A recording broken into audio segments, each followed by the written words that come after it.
Chers étudiants, nous allons voir dans cette vidéo en quelques minutes la cartographie dont le détail on va le voir en présentiel en cours ETP. Je vous rappelle que le plan du cours est déjà mis en ligne.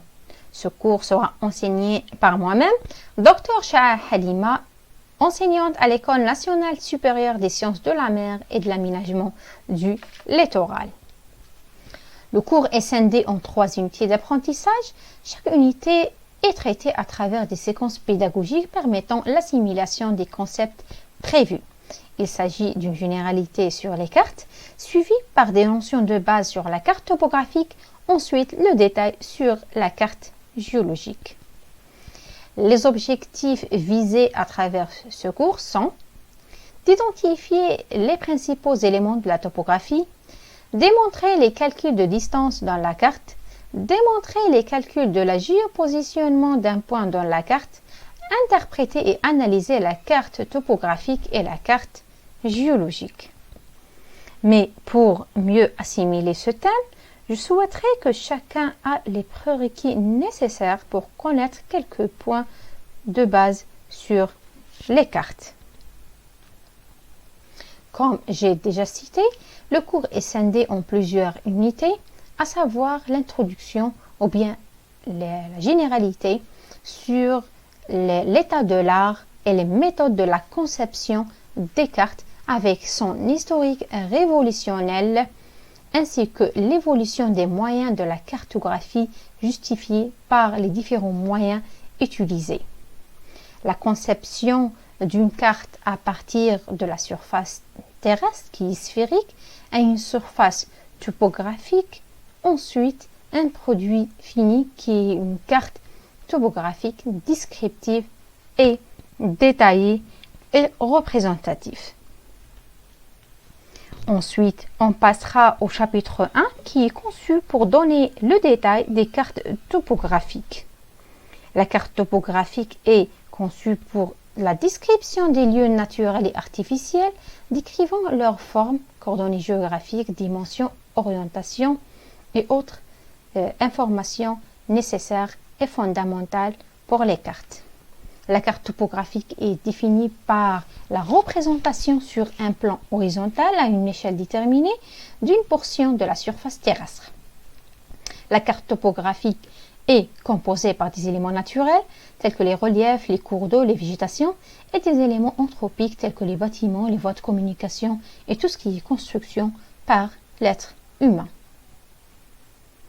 La carte topographique est définie par des éléments de base tels que l'orientation de la carte par le nord géographique et le nord magnétique, la présence d'une échelle, l'échelle de la carte et le rapport de la longueur mesurée sur la carte à une distance horizontale correspondante sur le terrain à la même unité de mesure et les coordonnées géographiques pour le positionnement des objets et des reliefs.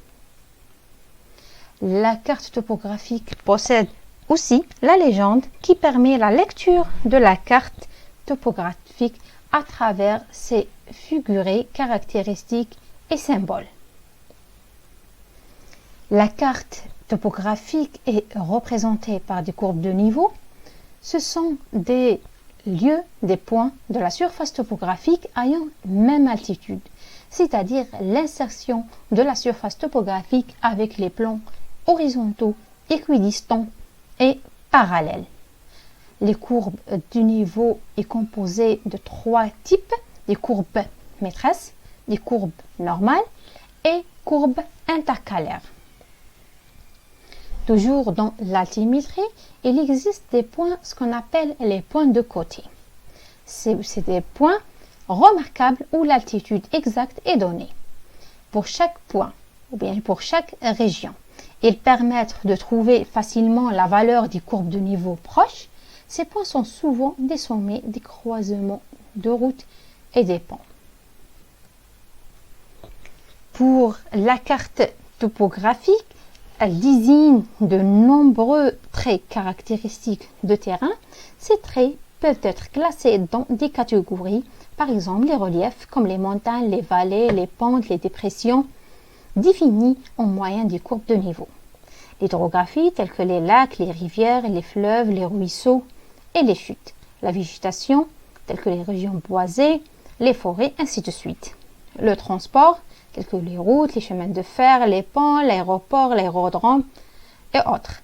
Les entités artificielles, telles que les bâtiments, le développement urbain, les lignes de transport, l'électricité et autres. Les frontières et les limites internationales, territoriales et administratives, même géographiques. Et la toponymie qui est le nom géographique ou bien le nom des entités hydrographiques, le nom des formes de terrain, les noms des frontières et des limites. À la fin de ce chapitre, on arrivera à analyser la carte topographique par ses différents reliefs, ses variations de la pointe topographique et ses autres éléments caractéristiques. Après avoir le détail sur la carte topographique qui est à la base de chaque tout autre type de carte, on va s'étaler sur la carte géologique dans le chapitre 2. La carte géologique est élaborée et pour la description des formations géologiques des roches, leur âge, leur pondage et leur tectonique. L'analyse de la carte géologique est basée sur la connaissance des différentes roches d'une région donnée, la tectonique, leur âge et même la minéralisation associée et d'autres informations utiles afin d'établir à la fin une coupe géologique caractéristique. Pour donner mieux et beaucoup de détails, je vous invite vivement à assister le cours et le TP pour mieux appréhender la cartographie, notamment la notion des cartes topographiques et géologiques. Je vous remercie.